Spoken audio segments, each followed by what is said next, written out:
Evangelho de João, capítulo 7. Nós vamos voltar ao mesmo texto de domingo passado, verso 37. Vamos ler do 37 até o versículo 53, para a gente enxergar um pouquinho. No último dia, o grande dia da festa, levantou-se Jesus e exclamou: Se alguém tem sede, venha a mim e beba. Quem crer em mim, como diz a Escritura, do seu interior fluirão rios de água viva. Isto ele disse com respeito ao Espírito que haviam de receber os que crescem nele. Pois o Espírito até aquele momento não fora dado, porque Jesus não havia sido ainda glorificado. Então, os que dentre o povo tinham ouvido estas palavras diziam: Este é verdadeiramente o profeta. Outros diziam: Ele é o Cristo. Outros, porém, perguntavam: Porventura, o Cristo virá da Galileia? Não diz a Escritura que o Cristo vem da descendência de Davi e da aldeia de Belém, donde era Davi? Assim houve uma dissensão entre o povo por causa dele. Alguns dentre eles queriam prendê-lo, mas ninguém lhe pôs as mãos. Voltaram, pois, os guardas à presença dos principais sacerdotes e fariseus, e estes lhe perguntaram: Por que não os trouxestes? Responderam eles: Jamais alguém falou como este homem. Replicaram-lhes, pois, os fariseus: Será que também vós fostes enganados? Porventura creu nele alguém dentre as autoridades ou algum dos fariseus? Quanto a esta plebe que nada sabe da lei, é maldita. Nicodemos, um deles, que antes fora ter com Jesus, perguntou-lhes: Acaso a nossa lei julga um homem sem primeiro ouvi-lo e saber o que ele fez?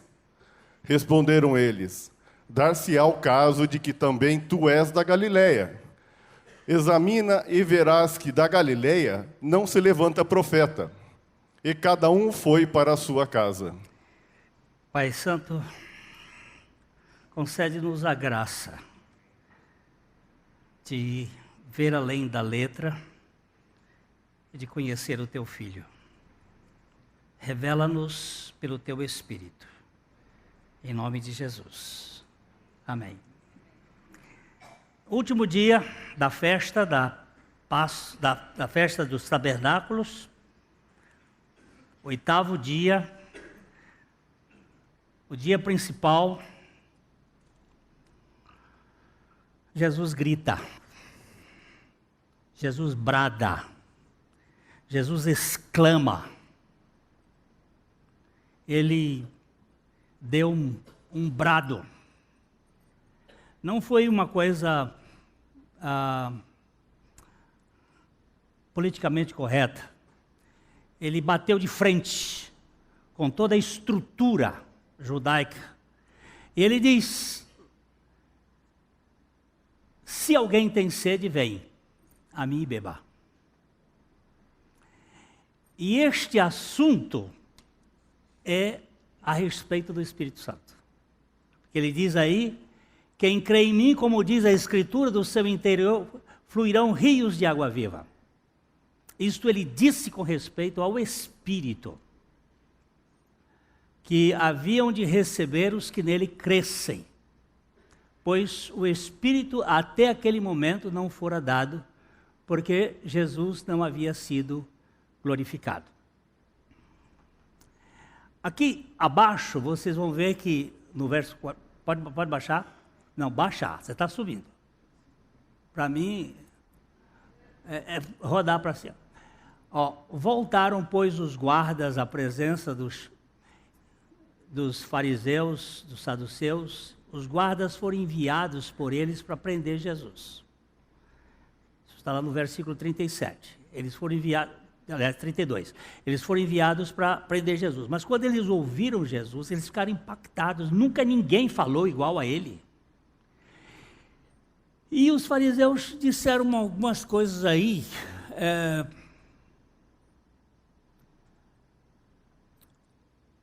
Será que vocês também fostes enganados? Esse cara é um embusteiro, é um enganador. Se vocês forem enganados, vocês que são os soldados do Sinédrio, gente treinada, vocês sabem que os soldados judeus são os melhores? Eles treinam muito. Vocês foram enganados? Porventura creu nele alguém dentre as autoridades? Algum fariseu creu nesse embusteiro? E quanto a esta plebe, que nada sabe da lei, essa plebe é maldita, esse povo é idiota. Esse povo não sabe nada. É sempre assim que as elites falam. E Nicodemos, aquele Nicodemos, do capítulo 3, que tinha ido ver Jesus de noite, ele faz uma observação e diz o seguinte: acaso a nossa lei julga um homem sem primeiro ouvi-lo? Como é que vocês estão fazendo o julgamento sem fazer uma avaliação? E eles dizem: dar-se-á o caso de que também tu és da Galileia? Examina e verás que da Galileia não se levanta profeta. Mas esses caras nunca leram Bíblia. Como? Jonas, que foi falado hoje aqui, é da Galileia.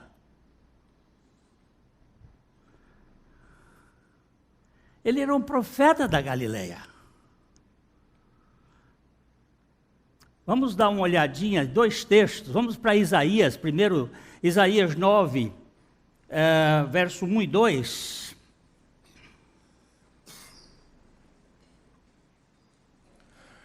Mas para a terra que estava aflita não continuará a obscuridade. Deus, nos primeiros tempos, tornou desprezível a terra de Zebulon e a terra de Naftali. Mas nos últimos, tornará glorioso o caminho do mar, além do Jordão, Galileia dos gentios. O povo que andava em trevas viu grande luz, e aos que viviam na região da sombra da morte, resplandeceu-lhes a luz. Aqui está dito claramente, pode deixar, eu estou velho, mas ainda aguento. O povo que andava em trevas era o povo da Galileia. Esse povo viu uma grande luz.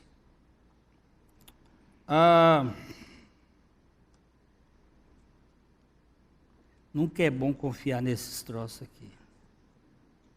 Você faz a pesquisa, mas eu vou achar. Ainda bem que eu tenho uma Bíblia aqui que...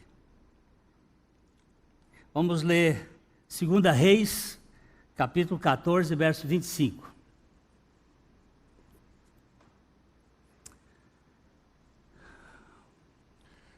Restabeleceu ele os limites de Israel, desde a entrada de Emate até o mar da planície, segundo a palavra do Senhor, Deus de Israel, a qual falara por intermédio do seu servo Jonas, filho de Amitai, o profeta, o qual era de Gat-Efer. Aperta na palavra Gat-Efer, por favor.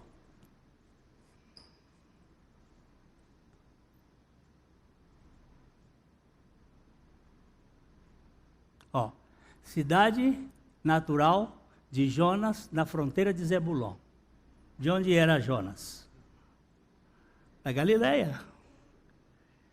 Você sabe por que as pessoas erram? Por não conhecer as Escrituras, nem o poder de Deus. A elite pensante naquela ocasião não sabia que Jonas era da Galileia.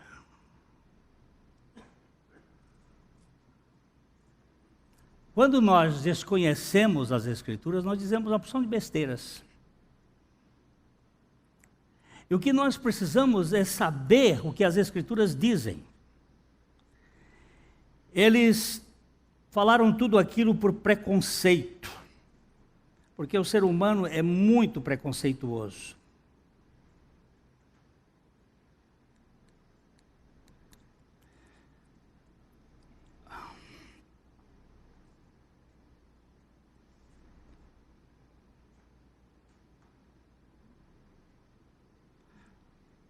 Nós vamos... Agora, viu? Abriu.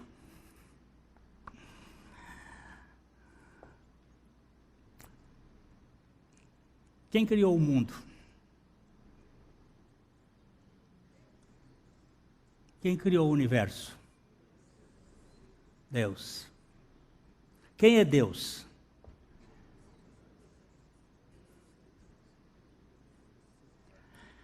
Como Deus é revelado nas Escrituras? Gênesis 1:1.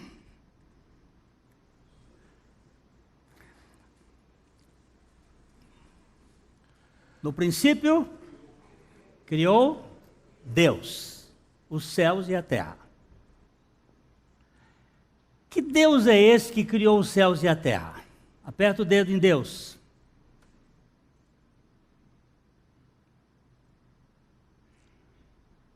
Essa palavra Elohim está aqui, essa palavra aqui em grego, hebraico, você lê o hebraico de trás para frente. Essa palavra Elohim está no plural. E este plural, ele nos encaminha para a primeira ideia da coletividade divina.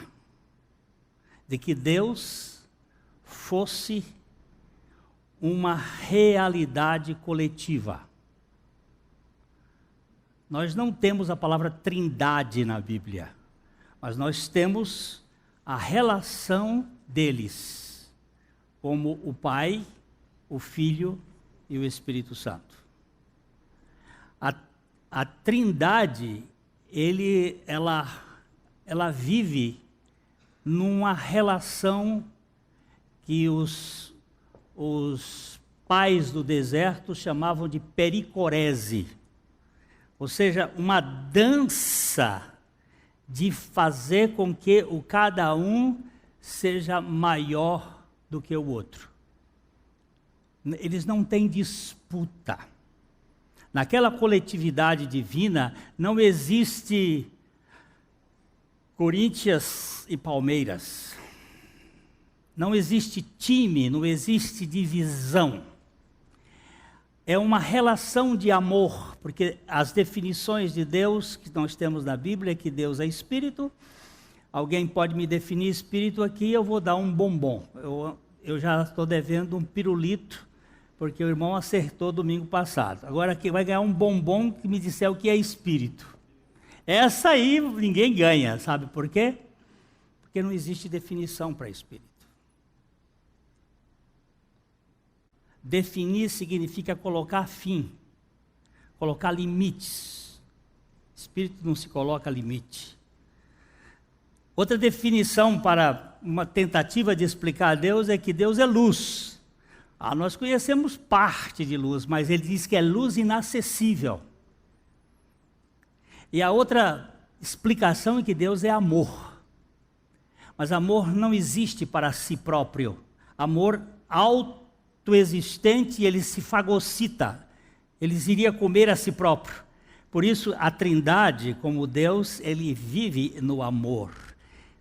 Para que eu ame, eu tenho que ter alguém para transmitir ou expressar esse amor. No princípio criou Deus, a Trindade, os céus e a terra. Mas o verso seguinte já chama a atenção para o Espírito. Olha só.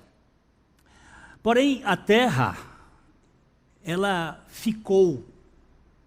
Algumas versões dizem a terra tornou-se sem forma e vazia, e havia trevas sobre a face do abismo, e aqui aparece, primeira vez, o Espírito de Deus pairava sobre a face das águas. Água, não há lugar nenhum na Bíblia que diga que a água foi criada.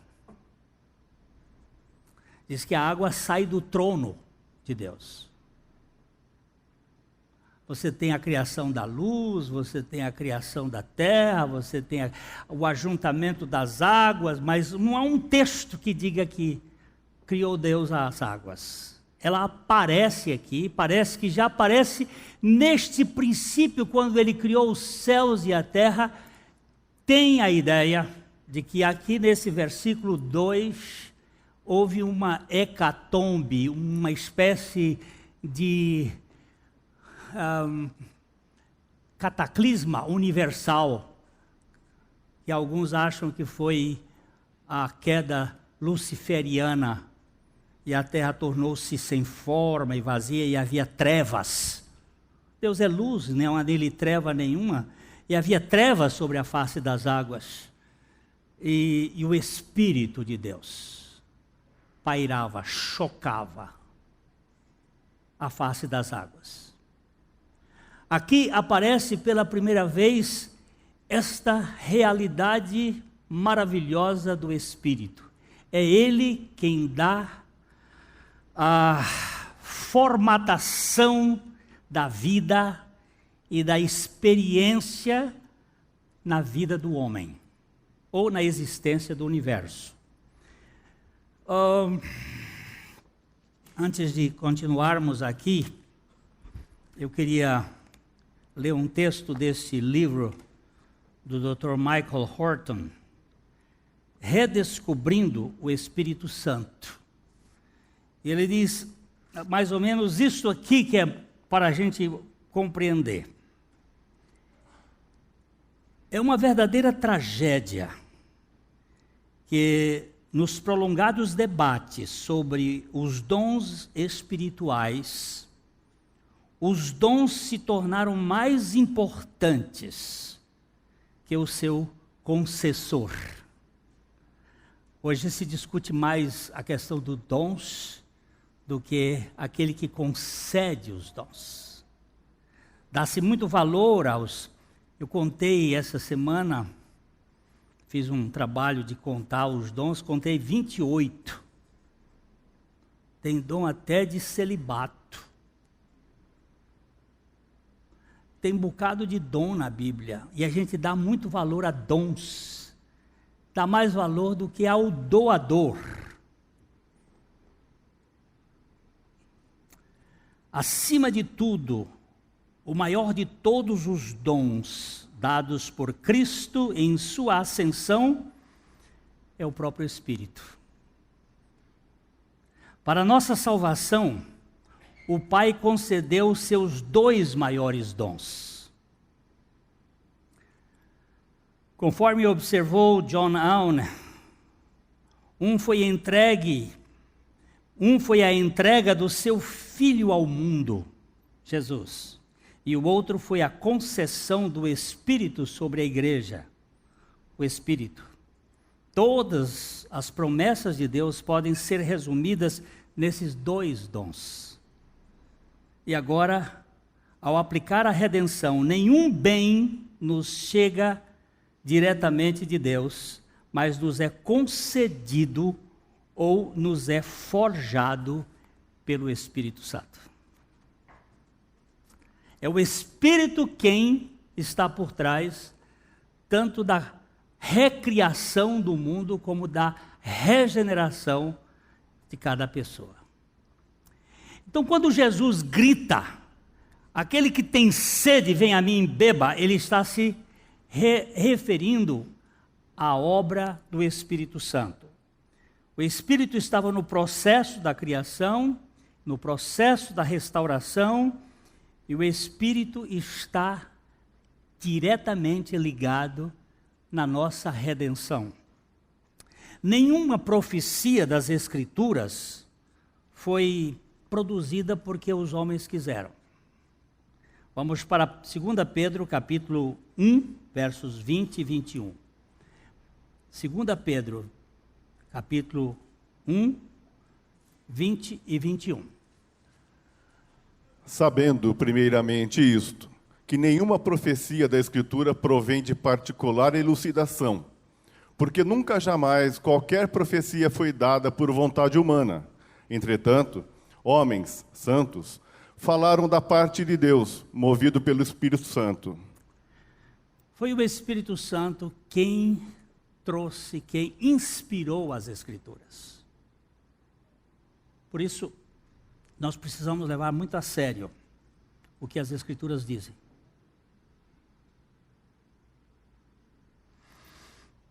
Minha esposa está passando agora por um problema de uma herpes zoster. Pensa numa coisa que dói. Alguém já teve essa doença aqui? Tem uns aí, dói. Mas você sabe por que ela ficou doente? Ela e eu fomos aconselhados, o ano passado, a tomar a vacina. Porque depois dos 50 anos, cerca de 35% das pessoas podem ter. E depois dos 80, 50%. Todas as pessoas que tiveram catapora, têm o vírus enrustido dentro dela. Baixou a imunidade, ele pau. E o nosso médico, doutor Elias, disse, vocês vão e tomem a vacina. Mas a bicha é cara. 480 pau cada vacina. E nós empurramos com a barriga. E agora pegou nela. E agora eu fico dizendo para ela, bem feito. Eu fui, tomei a vacina, no outro dia que ela teve, eu saí correndo. E a pobrezinha está aí sofrendo, sabe por quê? Porque nós não levamos a sério certas palavras. Mas a palavra do médico pode errar, a de Deus não. E quando Deus diz alguma coisa pelo Espírito Santo, não brinque com isso. Porque aqui está toda a essência da divindade. A palavra é de Deus. E nós precisamos ouvir a palavra de Deus com o sotaque de Deus, o sotaque do Espírito Santo. Não existe profecia e não existe Bíblia sem inspiração do Espírito Santo. O Espírito Santo é responsável pela revelação da palavra. Nós vamos abrir aí a nossa Bíblia, vamos olhar aqui, 1 Coríntios capítulo 2, versos de 6 a 11. Nós vamos pegando parte aqui. 1 Coríntios capítulo 2, de 6 a 11.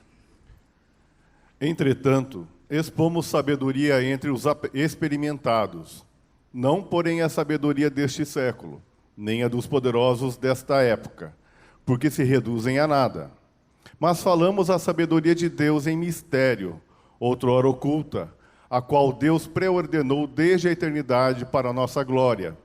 Sabedoria essa que nenhum dos poderosos deste século conheceu, porque se a tivessem conhecido, jamais teriam crucificado o Senhor da glória.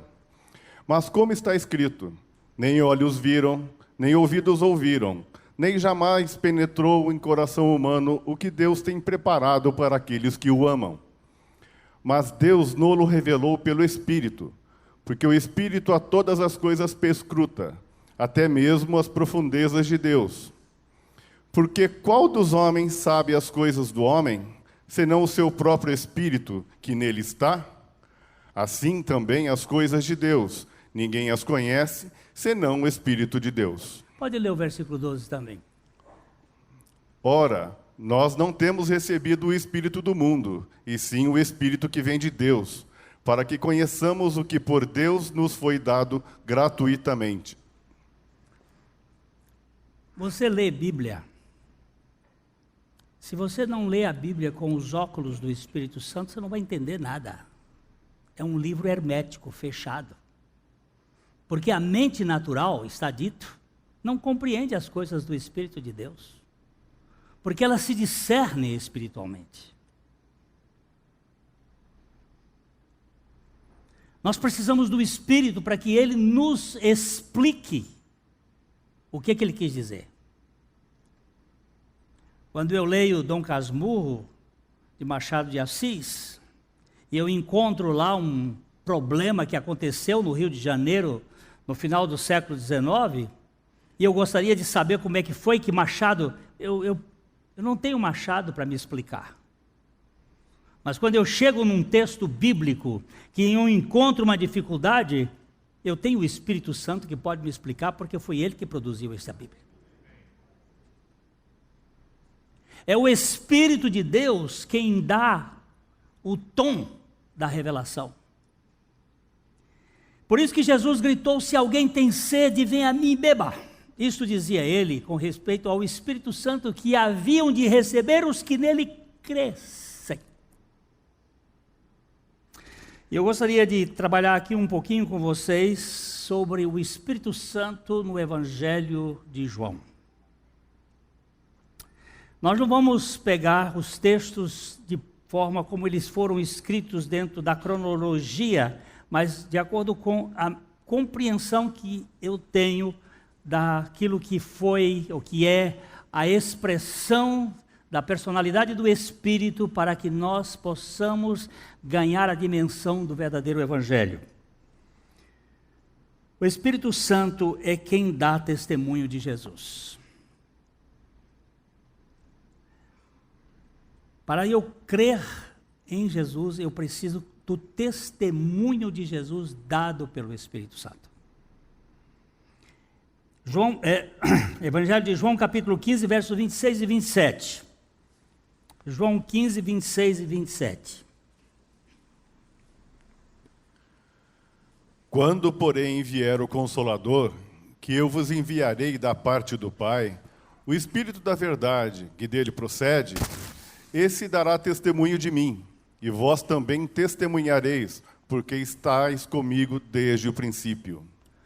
Quando, porém, vier o Paráclitos, o advogado, o Consolador, Deus, naquele texto do Dr. John Auna, nós temos dois dons do Pai ao mundo. Jesus Cristo é o dom do Pai ao mundo. Deus deu Jesus ao mundo para salvar o mundo do pecado. Porque Deus amou o mundo de tal maneira que deu o seu Filho unigênito. O Espírito Santo é um dom de Deus à igreja. Ele é uma dádiva de Deus à igreja. Mas ele tem que antes realizar o trabalho para levar o pecador a Cristo. Porque é ele que dá testemunho de mim. Se o Espírito Santo não nos revelar a Cristo, nós não podemos crer em Cristo. Quando ele vier, eu enviarei da parte do Pai o Espírito da verdade, que dele procede, esse dará testemunho de mim, e vós também testemunhareis, porque estáis comigo desde o princípio. É o Espírito Santo quem nos dá testemunho de Jesus. Em João 16, 7 a 9, nós vemos que o Espírito Santo é quem convence o mundo do pecado. Mas eu vos digo a verdade, convém-vos que eu vá, porque se eu não for, o Consolador não virá para vós outros. Se, porém, eu for, eu vou-lo enviarei. Quando ele vier, convencerá o mundo do pecado, da justiça e do juízo. Do pecado porque não creem em mim. Agora, os outros vão para um outro sentido, mas eu quero parar aqui nesse ponto. Eu digo a verdade, convém que eu vá. E quando eu for, o Consolador vai vir. E quando ele vier, o que ele vai fazer? Ele vai convencer. A palavra convencer, ela tem a ideia de vencer com. É uma luta em que o Espírito Santo vai nos levar, junto com ele, ao convencimento do pecado. O que é pecado? Segundo Jesus Cristo, aqui. Nós temos algumas definições de pecado, mas este pecado aqui Qual é o pecado? Incredulidade. Quando ele vier, convencerá o mundo do pecado, da justiça e do juízo. Do pecado, porque não crê. Quem é que vai levar o mundo a crer? É o Espírito Santo. Não é o argumento, não é a nossa capacidade de explicação. É o Espírito tocando na pessoa. Quando ele vier, convencerá o mundo do pecado, da justiça e do juízo. Alguém diz assim, ele vai convencer todo mundo? Não, ele está dizendo aqui que vai convencer judeu, gentios, homem, mulher, velho, criança, rico, pobre. Domingo passado nós tivemos uma moça aqui, uma menina, ela disse assim, olha Glênio, eu queria conhecer você pessoalmente, porque Jesus me salvou com 4 anos com uma pregação sua. Digo, mexe, então estou com perigo, não foi pregação minha não, foi pregação da palavra de Deus. Posso ter sido o canal. Ela diz, mas com 4 anos, é uma pregação que tem o título A Salvação de um Insensato. Essa pregação tem dado muito resultado. A mãe dela levou era no tempo da fita, você imagina. As fitas foram de 86, aquela VHS. E ela creu. E eu disse, como é que você creu, minha filha? Ela disse, pastor, eu criei que aquela morte de Jesus foi a minha morte. Eu disse, opa, 4 anos. É o Deus que convence. Nicolaus Zinzendorf, um dos grandes avivalistas da Europa, ele creu com o Senhor com 4 anos de idade. A gente não sabe qual é a idade que tem a consciência, a gente sabe que tem que pregar e que é o Espírito Santo que convence. É Ele que convence o pecador. Qualquer pecador. Quando o Espírito Santo vier, Ele convencerá o mundo. Qualquer pessoa. É o Espírito Santo quem regenera o pecador. Ele não só convence, mas é Ele quem aplica a obra de Cristo na vida das pessoas. Em João 3, 5 e 6, então não vamos ler até o verso 8. João 3, 5 a 8. Vamos. Respondeu Jesus, em verdade te digo, quem não nascer da água e do Espírito não pode entrar no reino de Deus. Presta atenção. Jesus havia dito a Nicodemos, aquele Nicodemos que vai dizer para os colegas do sinédrio dele lá, olha, não se julga um homem sem primeiro ouvi-lo. E eles disseram, você por acaso é da Galileia? E esse Nicodemos que foi ver Jesus, ele pergunta, ele disse assim, bom mestre, como é que... Não, bom mestre não.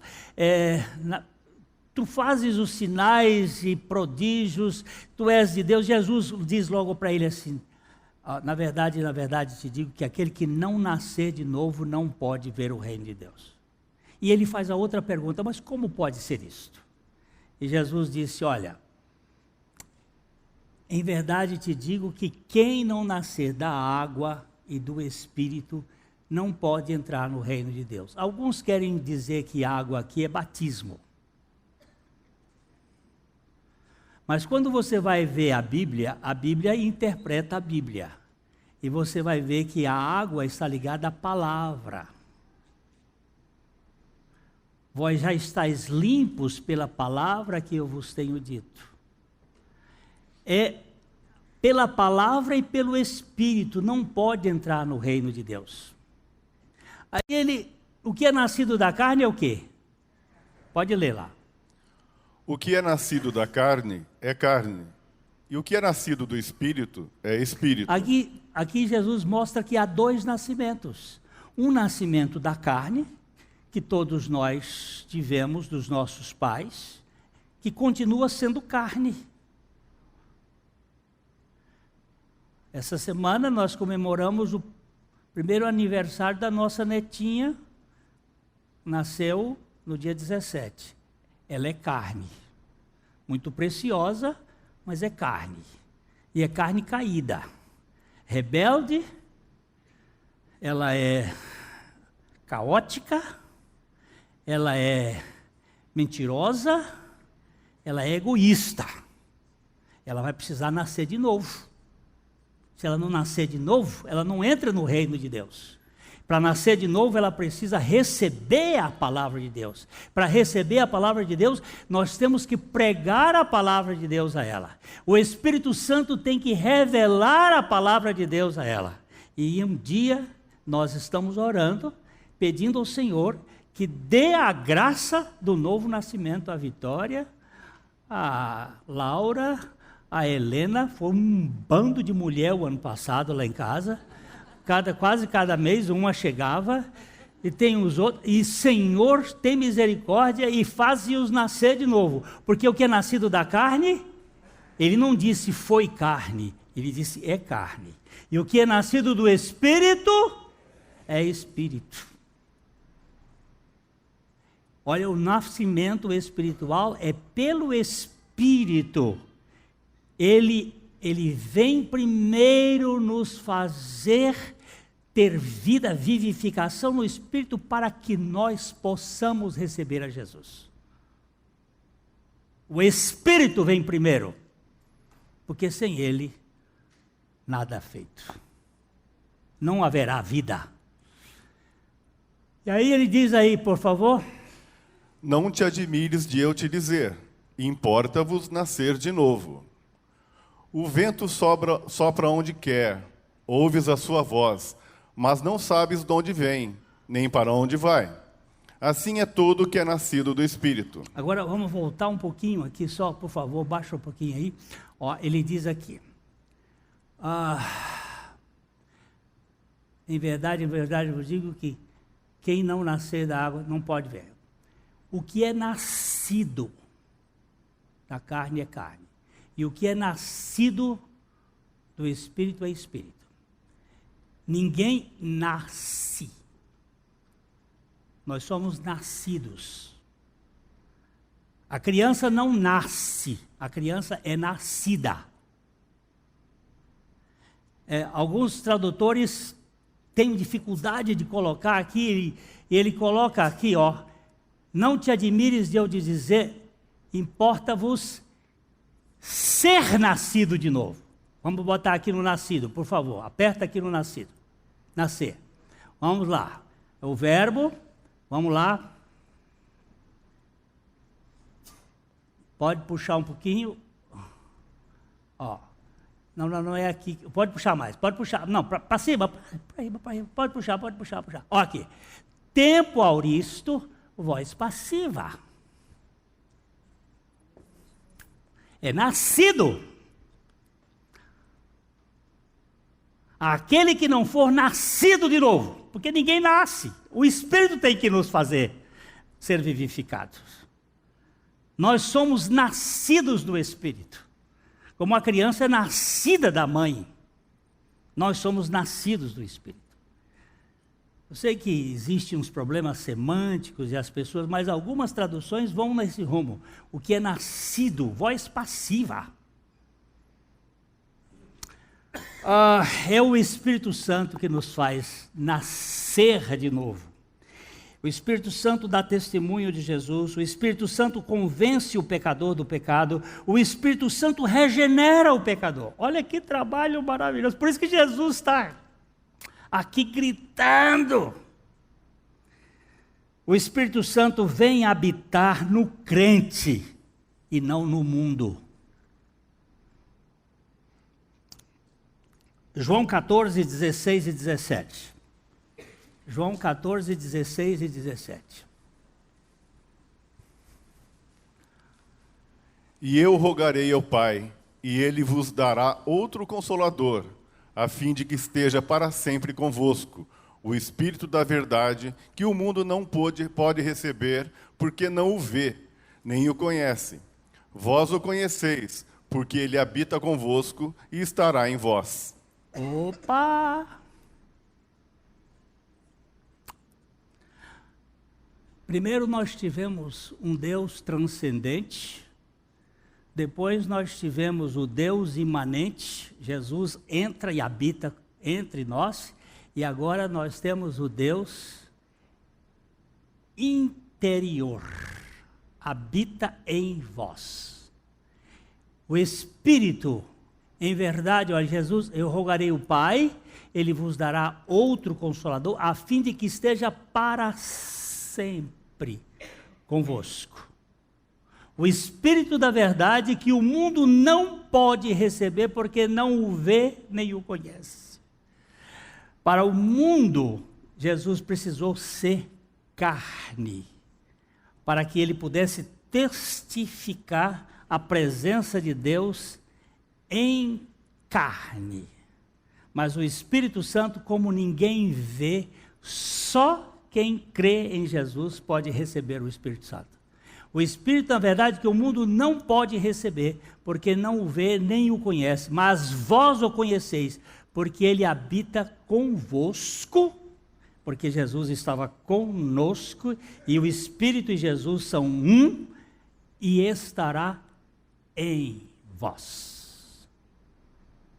A presença do Espírito Santo em nós. Aonde eu for, o Espírito Santo vai.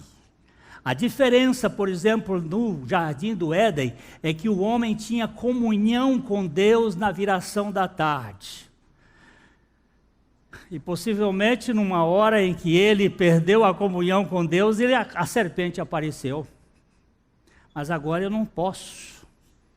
Se eu for no prostíbulo, o Espírito Santo vai comigo. Como é que eu vou levar o Espírito Santo no prostíbulo? Como é que eu vou assinar um cheque desonesto com o Espírito Santo vivendo em mim? Aí nós temos que verificar que experiência é essa que nós temos. Passar o outro para trás com o Espírito Santo. Como é que vai dar certo isso? Será que essa é a experiência do Espírito Santo? Ou é só uma coisa? Porque é o Espírito Santo que está em mim. Você está lá no Canadá agora, né? Está morando lá? Hoje eu falei do Glênio, é esse cara aqui, que é o médico que tem o mesmo nome. Você está lá no Canadá, o Espírito Santo está onde? Em você. E você pode chegar lá e dizer, não, mamãe não está lá, papai não está lá, não sei o que não está lá, não sei o que, eu vou fazer a gandaia aqui. Não dá para você fazer. Tem jeito. A posição dele é em nós. E aí Jesus disse assim, por causa disso, eu e o Pai viremos e faremos nele morada. Onde é que está a Trindade? Habitando em mim.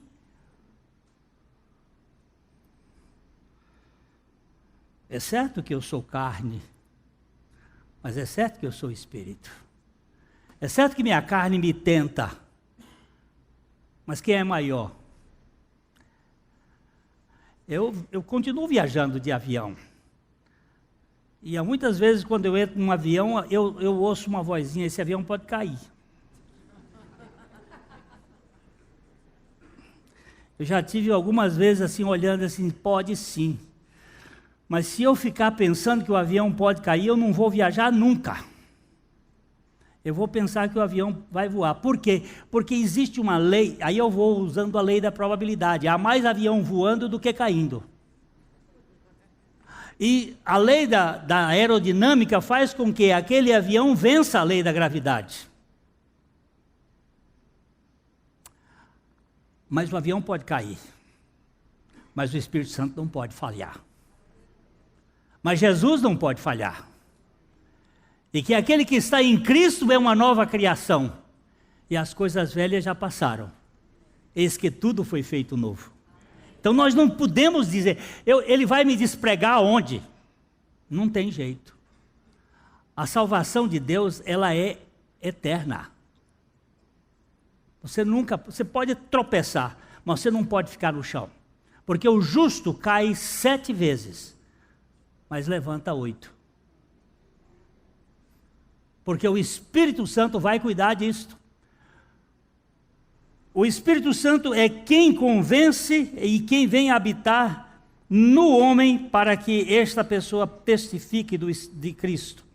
O Espírito Santo é quem selou o ministério de Jesus. E em quem Jesus nos batiza. João capítulo 1, versículos 32 a 34. E João testemunhou, dizendo: vi o Espírito descer do céu como pomba e pousar nele.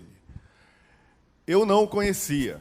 Aquele, porém, que me enviou a batizar com água, me disse: aquele sobre quem vires descer e pousar o Espírito, esse é o que batiza com o Espírito Santo. Pois eu, de fato, vi e tenho testificado que ele é o Filho de Deus. Jesus teve o seu selo com o Espírito Santo vindo sobre ele no batismo. E João disse, e este que tem este selo é o que batiza com o Espírito Santo. Como é que ele batiza com o Espírito Santo? É enchendo o homem com a vida do Espírito. Vou dar um pequeno exemplo, talvez possa ajudar.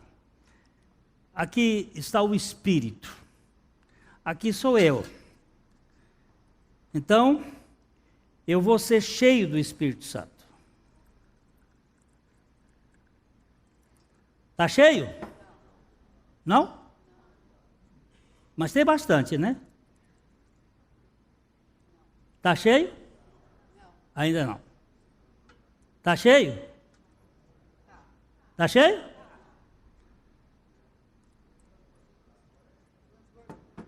Está cheio? Não está. Que ele pode evaporar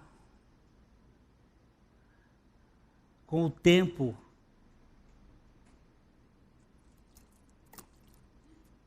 Cheio do Espírito Santo é isso aqui, ó.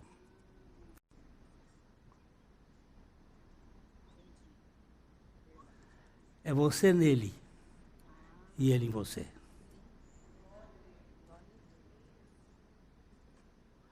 Essa aqui é a realidade. Jesus vai batizar com o Espírito Santo. E o Espírito Santo vai nos colocar em Jesus. Há uma mutualidade. Nós nele, ele em nós. Há uma identificação. Não dá para como sair dessa história.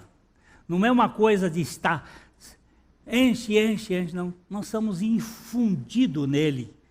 E ele em nós. 3 jovens, a fim de entenderem melhor uma passagem bíblica, chegaram para o seu pastor e perguntaram: pastor, a palavra enchei-vos do Espírito Santo, nós estamos tendo dificuldades em interpretar essa palavra. O que significa enchei-vos do Espírito Santo? O pastor lhes entregou uma peneira e disse: vai até o rio e encham essa peneira com água. Quando conseguirem, vocês terão a resposta. Os 3 jovens foram até o rio, um tanto quanto duvidosos e incrédulos. Chegando à água, eles discutiram, mas não conseguiam pensar em alguma forma de encher aquela peneira de água. Então 2 disseram: o nosso pastor está louco. Isso é inútil. Vamos embora. Senão nós ficaremos todo dia aqui feito bobos e acabamos loucos igual o pastor. Horas mais tarde, o pastor foi até aquele rio e encontrou apenas um jovem que não havia desistido. Ao ver o pastor, ele disse, meio triste: "Ah, pastor, eu não consigo encher essa peneira de água. Já quebrei a cabeça, mas é impossível." Aí o pastor lhe disse: "Você só conseguirá ter água nessa peneira se a mantiver mergulhada no rio."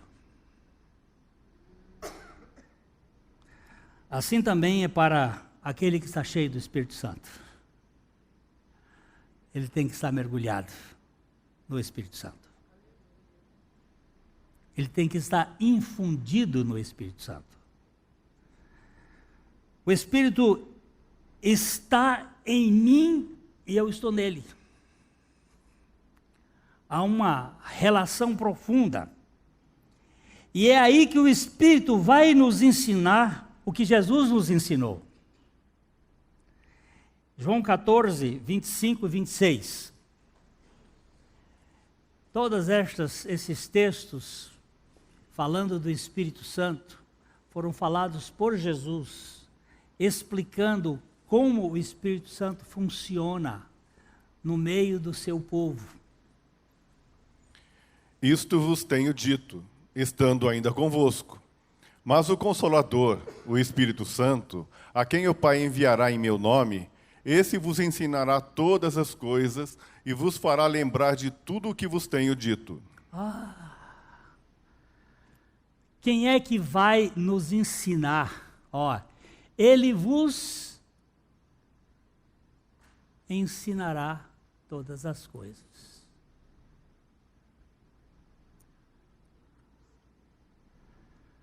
Primeira coisa, quando você pegar a cartilha, a Bíblia, para você começar a aprender os rudimentos, porque a Bíblia, ela fala coisas que ainda são por espelho em enigma. Nós não temos a plenitude da grandeza. Você tem que chegar e parar, abrir o texto e dizer assim: agora é a tua vez, Espírito Santo. Vem revelar, vem explicar, vem ensinar o que Jesus falou. Senão você começa a pegar livros, vamos ver o que o doutor fulano disse, o ciclano. Não estou contra isso, não, pelo contrário, eu acabei de citar aqui, mas nós precisamos buscar, antes de qualquer coisa, o Espírito de Deus, porque foi Ele que inspirou as Escrituras. É Ele que ilumina as Escrituras, e é Ele que ensina aquilo que Jesus disse. Espírito, vem revelar. Você fica com Ele, e aí pode saber que Ele vai trazer a explicação. O Espírito ensina o que Jesus ensinou. O Espírito também é quem nos guia a toda a verdade. João 16, 12 a 15.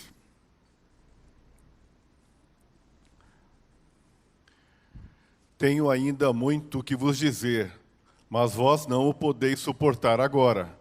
Quando vier, porém, o Espírito da verdade, ele vos guiará a toda a verdade. Porque não falará por si mesmo, mas dirá tudo o que tiver ouvido e vos anunciará as coisas que hão de vir. Ele me glorificará, porque há de receber do que é meu e vô-lo há de anunciar. Tudo quanto o Pai tem é meu. Por isso é que vos disse que há de receber do que é meu e vô-lo há de anunciar. Vamos dar só outra olhadinha no texto outra vez. Como ele diz: tenho ainda muito que vos dizer, mas vós não podeis suportar agora.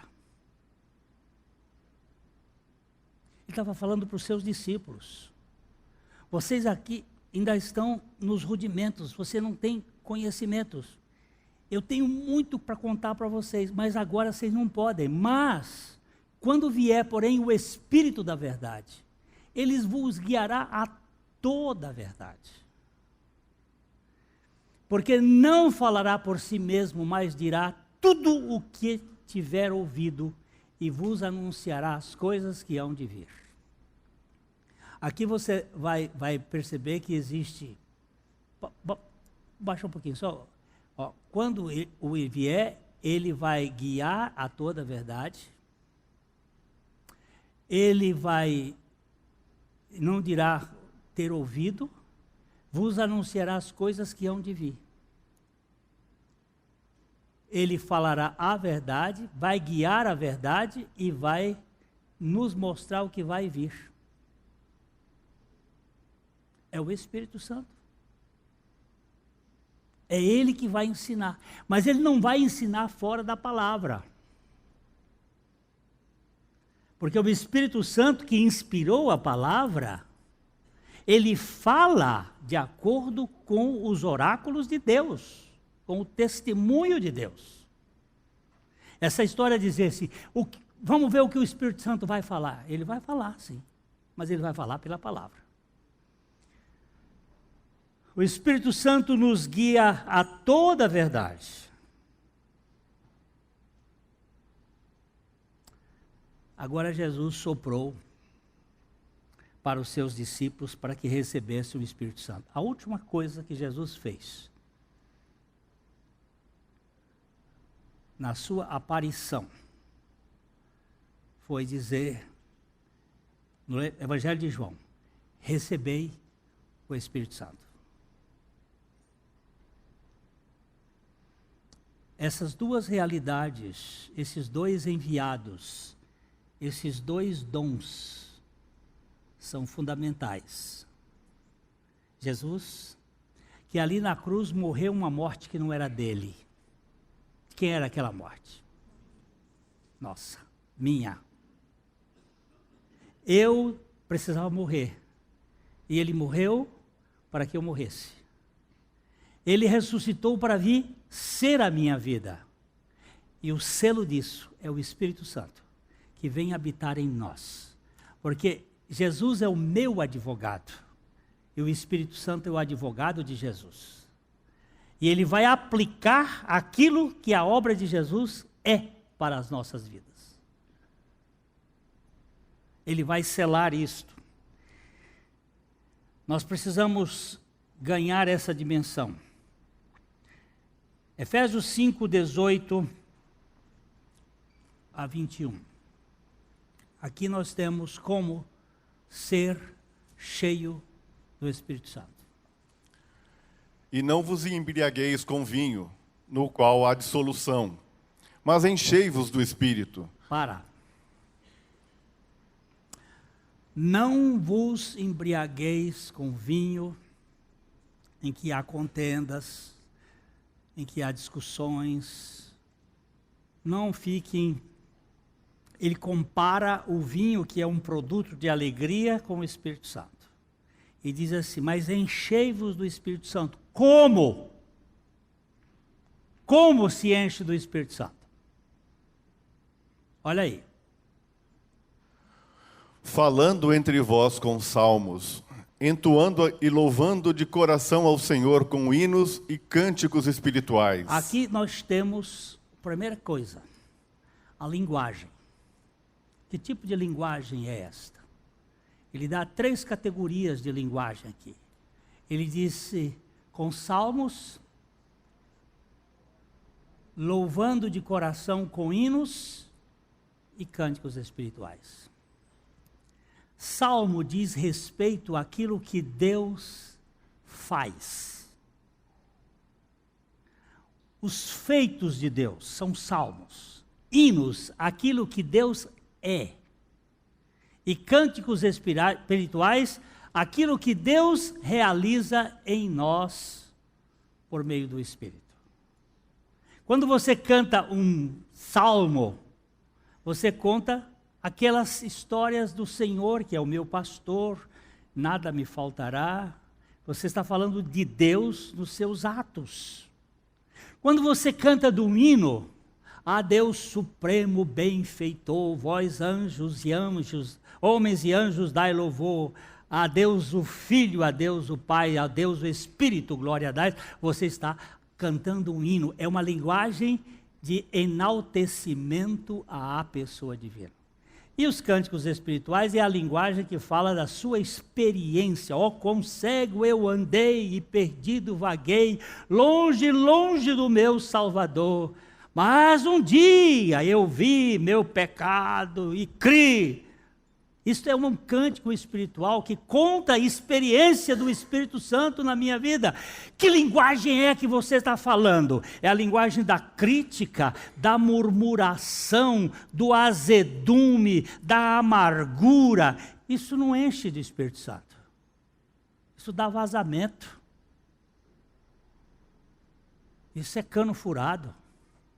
Isso vai sair. Enchei-vos do Espírito Santo. É falando, é cantando, é falando a linguagem do alto, a linguagem de Deus. O mundo é caído, mas nós temos uma linguagem do céu, nós não somos de outro lugar, nós somos embaixadores de Deus aqui na terra. A nossa pátria é no céu.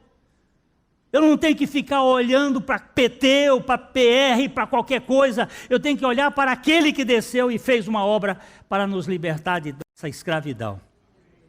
Gente, quando a gente conversa com certos crentes, quando a gente ouve a conversa, é uma murmuração, é um carro, esse carro de álcool no inverno que não pega, aquela coisa amarrada, é nocivo, você não tem aquele espírito de alegria, porque o reino de Deus, diz a minha Bíblia, não é comida nem bebida, mas é justiça, paz e alegria no Espírito Santo. Como é que nós vamos estar vivendo? Como é que vamos ser cheios do Espírito Santo quando a nossa linguagem é rasteira, medíocre? Segunda coisa, olha, ele diz, falando depois, dando sempre graças por tudo a nosso Deus e Pai, em nome de nosso Senhor Jesus Cristo. Não vos embriagueis com vinho, do qual há dissolução, mas enchei-vos. Eu prefiro dizer, mas sede cheios do Espírito Santo. Como? Falando, cantando, falando. Olha, gente, é bom andar com gente alegre. Mas preste atenção, dando sempre graças por tudo a nosso Deus e Pai, em nome de nosso Senhor Jesus Cristo. Mas Glênio, eu levei um tombo. Dá graças. Mas eu me machuquei, quebrei o carro todo. Dá graça. Vocês já viram eu contar a história da moça de São Paulo, que eu fui jantar na casa dela alguns anos atrás, e veio um cara por trás e deu uma batida no carro dela, e afundou o carro, e ela desceu do carro, olhando e rindo. É inusitado uma pessoa que vai olhar um carro rindo assim, um carro batido, e ela vira-se para a pessoa e diz assim, veja o que você fez com o carro de Deus. O cara disse, que é? O carro de Deus, você amassou o carro de Deus? E sorrindo ele disse, espera, encosta aqui, não precisa chamar trânsito, pode deixar. E aí começou a conversar, como é isso aqui? E ela disse, não, eu não tenho nada, eu não nasci com nada, eu não vou sair daqui desse mundo com nada, esse carro aqui foi um carro que Deus nos concedeu, para que nós usássemos. E aí começou a conversar e ele disse, moça, eu quero o seu endereço. E quando eu fui jantar na casa deles, alguns anos atrás, ela tinha ganho um carro novo, ela tinha ganho um homem para Cristo, e ela ganhou um marido. Só por causa de um testemunho, de um carro que bateu. Espera aí, gente. Seria tão mais fácil se nós fôssemos, se a gente pudesse ver a vida de uma maneira, dar graças a Deus por tudo. Deus está no controle. A terceira coisa. Sujeitando-vos uns aos outros no temor de Cristo. Considerando o outro superior, sujeitando-se uns aos outros. Nós não vamos produzir a unidade do Espírito, nós vamos preservar a unidade do Espírito no vínculo da paz. Sujeitando-vos uns aos outros no temor de Cristo. É por isso que Jesus gritou. É por isso que Jesus exclamou: se alguém tem sede, venha a mim e beba. Ele disse isso aí com respeito ao Espírito Santo, que vai receber os que nele crescem. Você não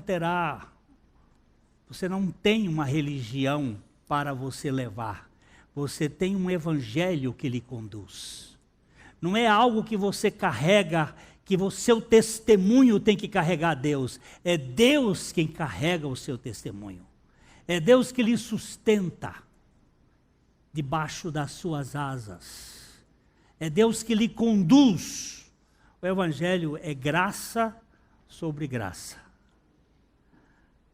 Me empolga esse convite de Jesus, que é Ele e o Espírito.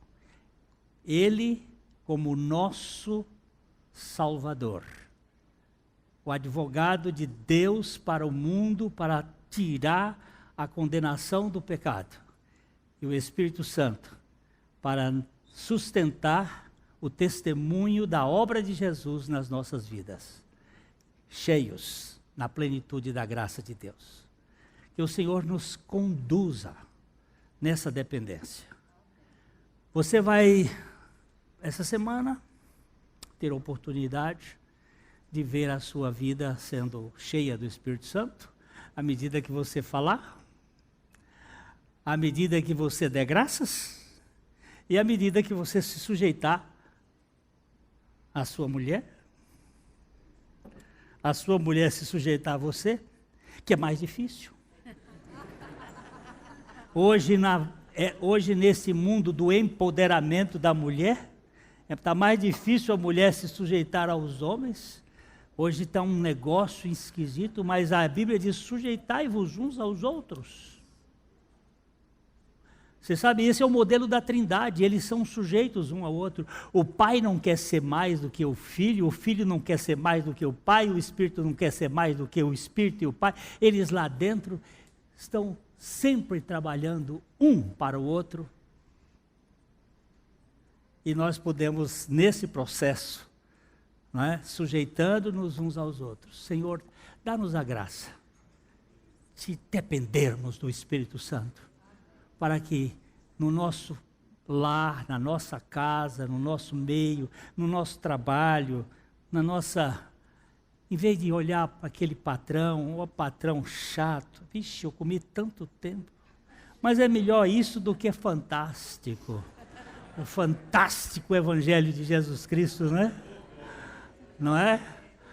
E a gente poder ser, Senhor, eu não quero criar uma espécie de, olha, eu não posso falar. Não, quando eu falo, fiz errado, eu vou para Ele, digo: agora o Senhor me perdoa, mas eu quero falar, eu não quero falhar, andar e viver com Jesus. Um velho hino que diz: eu não quero falhar, mas eu quero falar. E que o Senhor nos conceda esse privilégio. Falar, de dar graças e de sujeitar uns aos outros no temor do Senhor. Pai, nós somos gratos a Ti, porque Tu enviaste o Teu Filho para realizar uma obra em nosso favor, morrendo, ressuscitando para que nós ganhássemos a Tua filiação. Muito obrigado. E também muito obrigado pelo teu Espírito, que vem nos conduzir e sustentar esse fato. Tu enviaste o Espírito do teu Filho, que nos faz dizer: Papai, nós somos gratos, Abba, por tua tão grande salvação. Em nome do teu Filho Jesus. Amém. A Livraria PIB Londrina procura selecionar cuidadosamente seus títulos e autores a fim de oferecer um conteúdo alinhado com o Evangelho de Jesus Cristo. Bíblias, livros de teologia, devocionais, literatura infantil, biografias, comentários bíblicos e muito mais. Dispomos também de um acervo de CDs e DVDs das mais de 5.000 mensagens ministradas na Primeira Igreja Batista em Londrina. Visite a Livraria PIB Londrina e conheça ainda mais. Livraria PIB Londrina, de segunda a sexta, das 13h30 às 18 horas. Endereço na Avenida Paraná, 76A, próximo ao Calçadão, bem no centro de Londrina. Ligue para 3372-8921 ou acesse o site www.livrariapiblondrina.com.br.